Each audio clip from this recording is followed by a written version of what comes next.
In the previous video, we have seen some interview questions on Java strings. So this is completed now.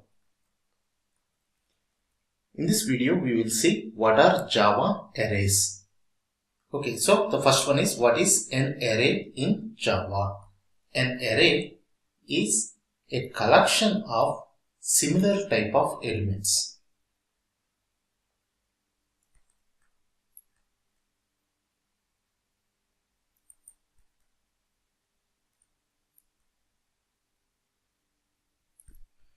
That means it is a collection of either strings or integers or double values, etc. That means it is a collection of a similar type of elements. Is array a primitive type in Java?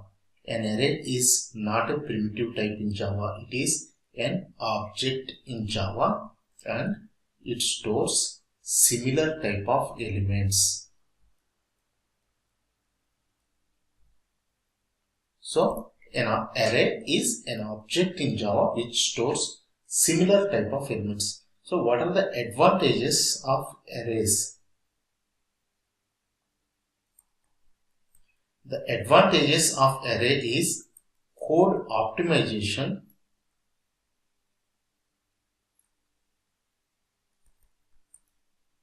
and random access. That means we can randomly access the elements of an array.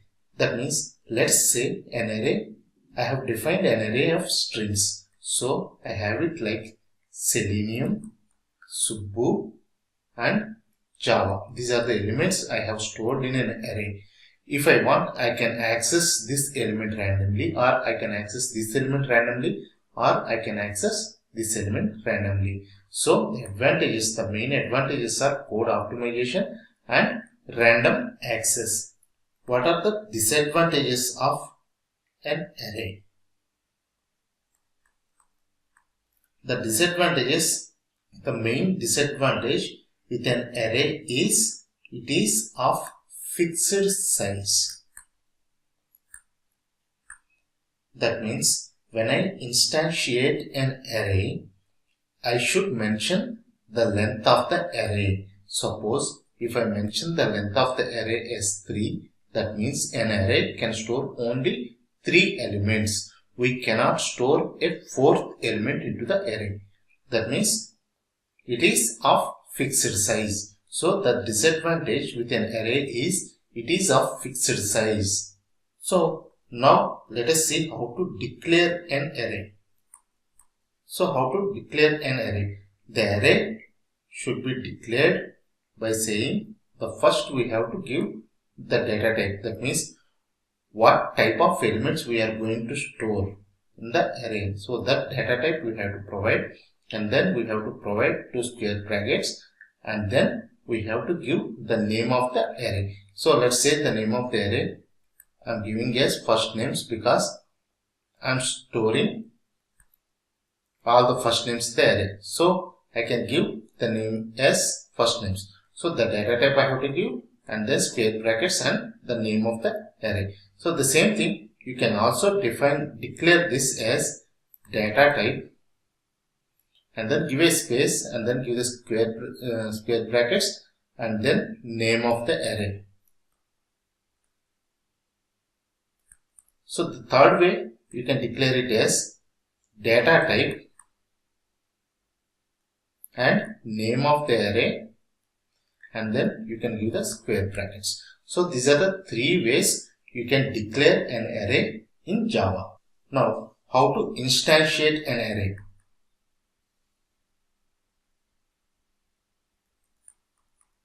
So how to instantiate an array? The array instantiation, we have to do it like, so now we have given the name of the array here. So name equals to, we have to use the keyword new and then the data type. So again we have to give the data type, and in the square brackets we have to mention the length of the array. So let's say I mention it as 5. That means I have created an array of length 5 here. So we have to give the name of the array here, and then we have to use the new keyword and then the data type here again, and then the length of the array. This is how we can instantiate an array. Now, how to initialize the array?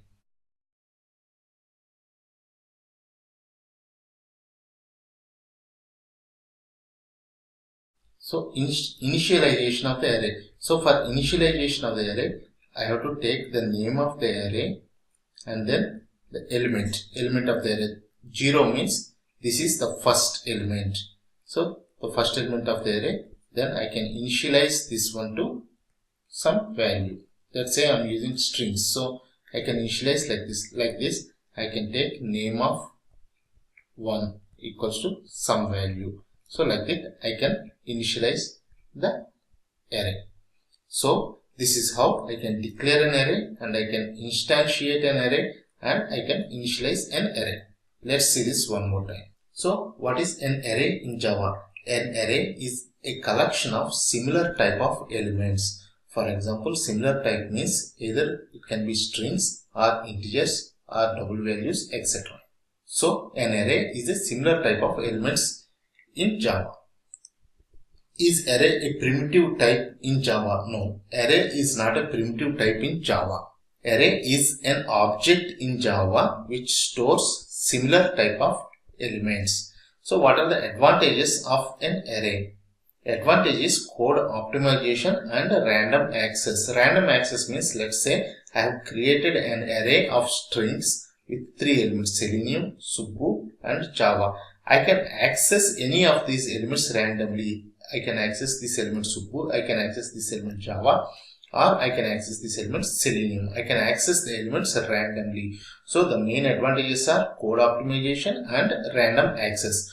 What are the disadvantages of arrays? The disadvantages of arrays is it is of fixed size. That means if I instantiate an array with length 3, then I can add only 3 elements into the array and I cannot add more than 3 elements. That is the disadvantages with arrays. Now, how to declare? There will be mainly 3 parts in this one. One is declaration, second one is instantiation, and third one is initialization. So, how to declare an array? So, let's say I want to create an array. Then first I have to declare the array using the data type. What data type of values I want to store into the array. So, the data type and then square brackets and then a name to the array. The same thing we can also do it data type space. So, here we are giving the space between the name and the square brackets. But we can also do it like data type and then space and then square brackets and then name of the array. Similarly, we can also do it like data type and then space and then name of the array and then square brackets. So, this is how we can declare an array. How to instantiate an array? Instantiation means giving a particular length to the array. Now, here we have already declared a name to the array in the declaration part. So, we have to take that name and then that name equals to, we have to use the keyword new and the same data type that we have used in the declaration part, the data type, and then in the square brackets we have to give the length of the array. So, here we are creating an array of length 5. Next one is initialization. So, initialization means we can initialize the elements of the array. So, we have given a name to the array here which is name. So, name of 0, that means this is the first element. Name of 1, this is the second element. Like this, we can get each element and we can initialize the elements of the array. Let us see an example on this one. How to declare, instantiate and initialize an array. I am creating a new package here. So, new package and the package name is arrays. I am creating a new class under this one. So, the class name is, I'll say, array creation. And I am using the main method here. Click on finish. So, here first thing is I will declare an array. So, let us say I am creating an integer array. So, I'll use the data type as int and then I'll give a name to the array. So I'll give the name as test array, and this is how I have declared an array. The same thing you can also do it like int square brackets and then space and then the name of the array. So this is one way you can do it, and the other one is int space and then square brackets and then name of the array. So these three ways you can do it. So let's comment these two. Okay. Now I have done with the declaration part. So this is the declaration part, and then instantiation. So in the instantiation part, I have given the name of the array is test array. So I have to take that name. So test array equals to, I have to use the keyword new, and then the data type. So the data type is integer. We want to create an integer array. So new int, and then in square brackets I will put the values. That means the length of the array, which is I want to create an array of length 5. So I have instantiated the array. Third one is initialization. Initialization of the array. So I can access the elements of the array using the index. The first one is 0. So I will initialize it to 1, and the second one is 1, and I will initialize it to 2, and the third element of the array is test array of 3, and I will initialize it to 3. Sorry, this is not 3. Third element is 2 because index starts with 0. So the next one is test array of 3, and I will initialize this one to 4, and the next one is test array of 4. Okay. And I am initializing this one to 5. So this is how I can initialize the array. Now to print the values, I can say system.out.println. I can directly access the elements of the array using test array of 0. So this way I can print the values of the array. Similarly, test array dot value of 1, and then the next one is 2, and then the next one is 3, and then the next one is 4.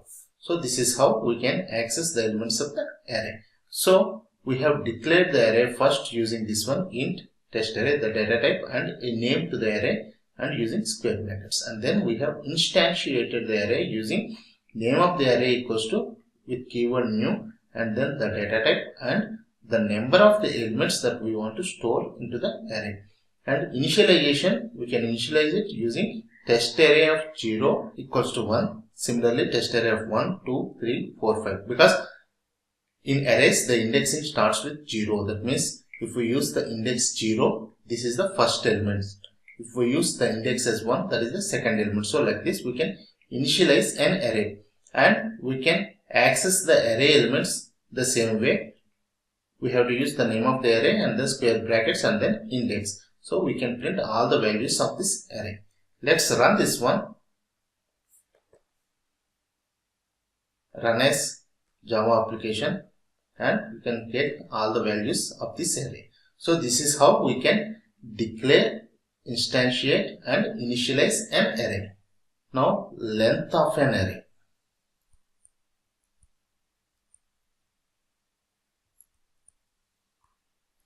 How to find the length of an array? So whenever we created an array, we have an instance variable created called length.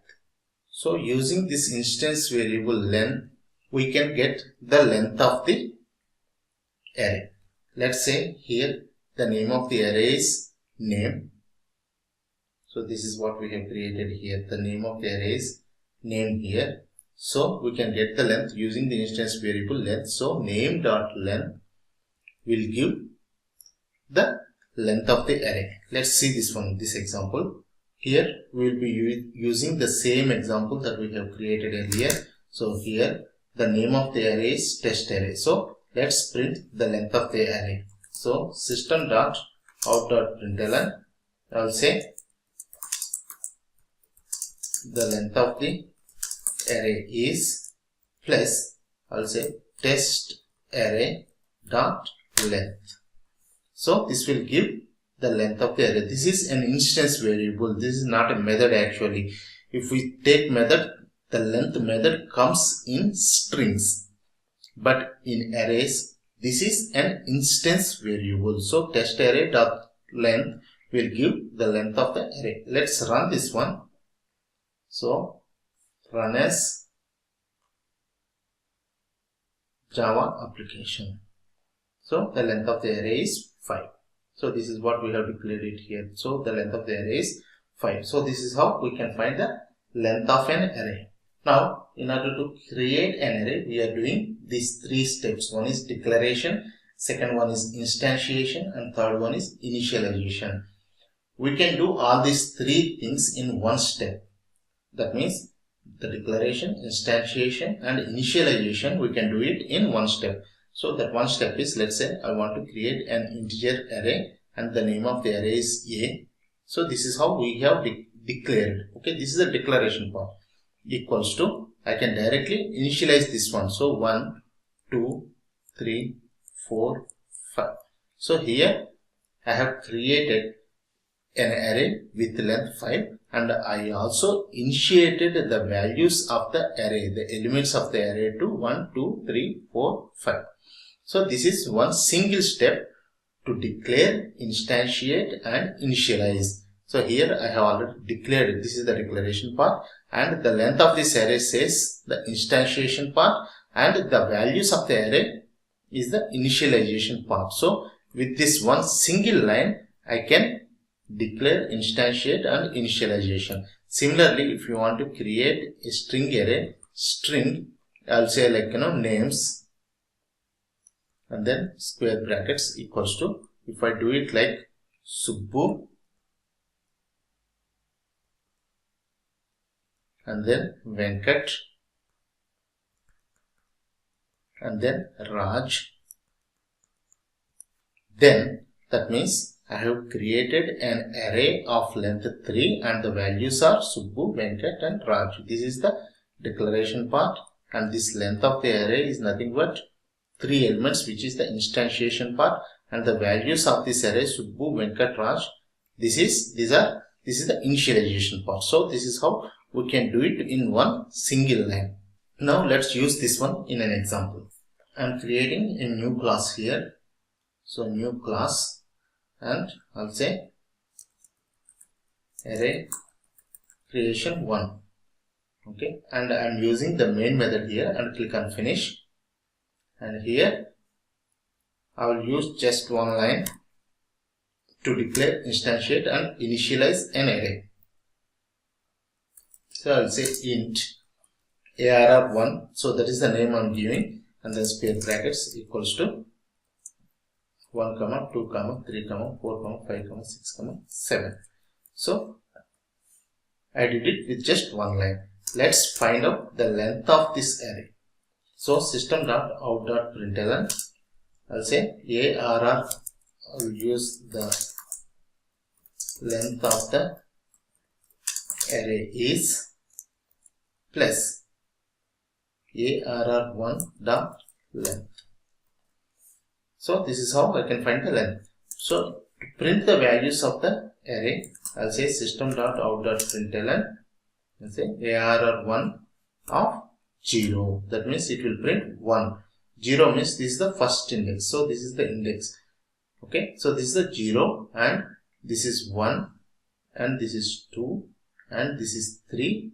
So this is how the index starts with 0. So ARR1 of 0 means it prints the first value. Similarly, I can print the second value using 1. Similarly, I can print the third value using 2. Like this, I can print all the values of the array. So let's run this one. Run as Java application, and you can see that the length of the array is 7 and the first 3 values I am printing here. So in just one line, you can declare, instantiate and initialize an array. So, and this is the way.